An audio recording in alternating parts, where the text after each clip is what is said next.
بسم اللہ الرحمن الرحیم۔ السلام علیکم۔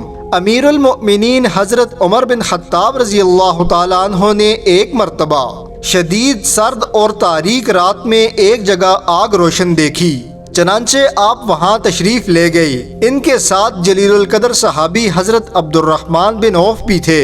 حضرت عمر اس آگ کے پاس پہنچے تو ایک عورت کو دیکھا جس کے 3 بچے زاروں کی طرح رو رہے تھے۔ ایک بچہ کہہ رہا تھا، امی جان ان آنسوؤں پر رحم کھاؤ اور ہمیں کچھ کھانے کو دو۔ دوسرا بچہ یہ کہہ کر رو رہا تھا، شدید بھوک سے جان نکل رہی ہے۔ تیسرا بچہ یہ کہہ رہا تھا، امی جان کیا موت کی آغوش میں جانے سے پہلے مجھے کچھ کھانے کو مل سکتا ہے؟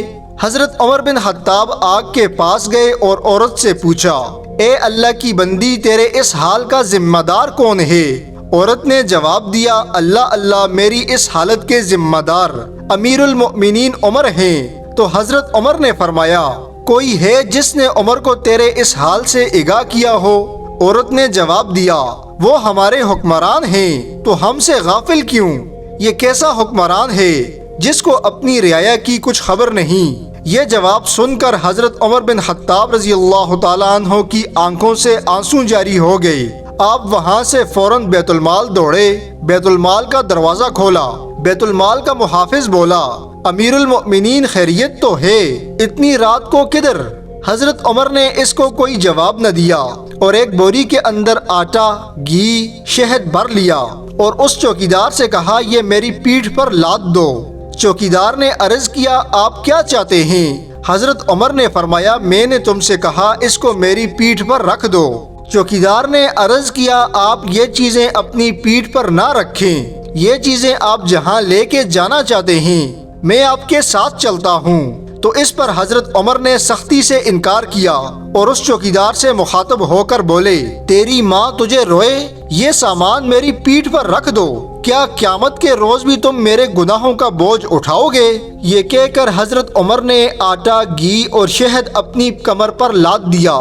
جب اس عورت کے خیمے کے پاس پہنچے تو ان کے پاس بیٹھ گئے اور حضرت عمر نے خود ان بچوں کے لیے کھانا تیار کیا۔ حتیٰ کہ کھانا تیار کرتے وقت آگ میں پھونک مارنے سے حضرت عمر کی گھنی داڑھی میں سے دھواں نکلتا نظر آ رہا تھا۔ جب کھانا تیار ہو گیا تو اس میں گھی اور شہد کی آمیزش کی اور اپنے مبارک ہاتھوں سے بچوں کو کھانا کھلایا۔ یہ منظر دیکھ کر ان یتیم بچوں کی ماں بولی، اللہ کی قسم تم خلافت کے حضرت عمر سے زیادہ حقدار ہو۔ اس پر حضرت عمر نے فرمایا، اے اللہ کی بندی، کل عمر کے پاس جانا، میں تجھے وہیں ملوں گا اور تمہارے معاملات کے متعلق اس سے سفارش کروں گا۔ یہ کہہ کر حضرت عمر واپس آ گئے اور ایک چٹان کے پیچھے چھپ گئے اور ان بچوں کو دیکھنے لگے۔ حضرت عبد الرحمن بن عوف نے حضرت عمر سے کہا، حضرت آئیے واپس چلتے ہیں کیونکہ رات بہت ٹھنڈی ہے۔ حضرت عمر نے فرمایا، اللہ کی قسم میں اس وقت تک اس جگہ سے نہیں ہٹوں گا جب تک کہ ان بچوں کو ہنستا ہوا نہ دیکھ لوں، جیسے میں نے آتے وقت انہیں روتے ہوئے دیکھا تھا۔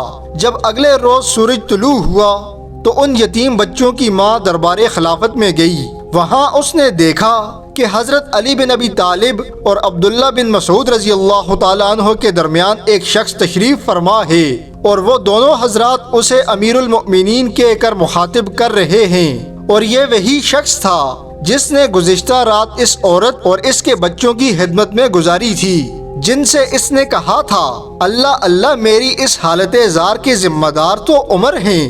چنانچہ جب عورت کی نگاہ حضرت عمر پر پڑی تو گویا اس کے پاؤں تلے سے زمین کھسک گئی۔ امیر المؤمنین نے عورت سے فرمایا، اے اللہ کی بندی، تیرا کوئی قصور نہیں، چل بتا تو اپنی شکایات کتنی قیمت کے عوض فروخت کرے گی؟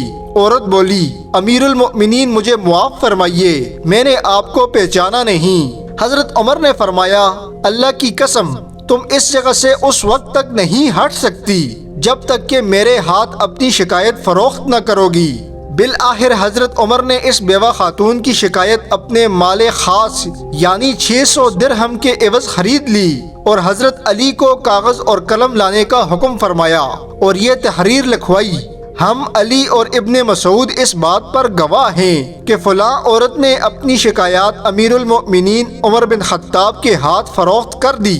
پھر امیر المؤمنین عمر بن خطاب نے فرمایا جب میری وفات ہو جائے تو اسے میرے کفن میں رکھ دیا جائے تاکہ میں اسے لے کر اللہ سے ملاقات کروں۔ یہ تھے ہمارے حکمران جو عوام کی جان و مال سے مدد کیا کرتے تھے۔ اللہ تعالی ہمارے حکمرانوں کو بھی ایسا جذبہ نصیب فرمائے۔ دوستو ویڈیو پسند آئی ہو تو لائک ضرور کیجیے۔